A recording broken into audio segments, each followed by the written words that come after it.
ಸೊಟ್ಟುಗಳ ನೆಟ್ಟಗಾಗಿ ಪ್ರಯತ್ನ ಲೋಕದಲ್ಲಿ ಸೃಷ್ಟಿಯಾದಿ ಇನಾಗುತ್ತಿಹುದು ಫಲವೇನು ಹೊಟ್ಟೆ ನೋವಿಳಿಯುತ್ತಿರೆ ರಟ್ಟೆ ನೋವೆನ್ನುವುದು ಮಟ್ಟ ಸವೆತಿರೆ ಹರಿವು ಮಂಕುತಿಮ್ಮ. ಈ ಪ್ರಪಂಚದಲ್ಲಿ ಯಾವುದೆಲ್ಲ ಯಾವಾಗಲೂ ಸರಿಯಾಗಿದೆ ಅಂತ ಹೇಳೋಕ್ಕಾಗತ್ತೆ?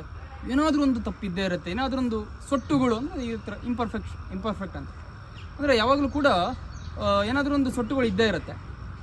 ಇದನ್ನು ಸರಿ ಮಾಡಬೇಕು ಅಂತ ಕೂಡ ಒಂದಿಷ್ಟು ಜನ ಬರ್ತಾರೆ, ಅದನ್ನು ಸರಿ ಮಾಡೋ ಪ್ರಯತ್ನ ಮಾಡ್ತಾ ಇರ್ತಾರೆ. ಆದರೆ ಒಂದು ಕಡೆ ಸರಿ ಮಾಡೋ ಜೊತೆಗೆ ಇನ್ನೊಂದು ಕಡೆ ಬಿದ್ದೋಗಿರುತ್ತೆ, ಈ ರೀತಿ ಏನೋ ಆಗಿರುತ್ತೆ.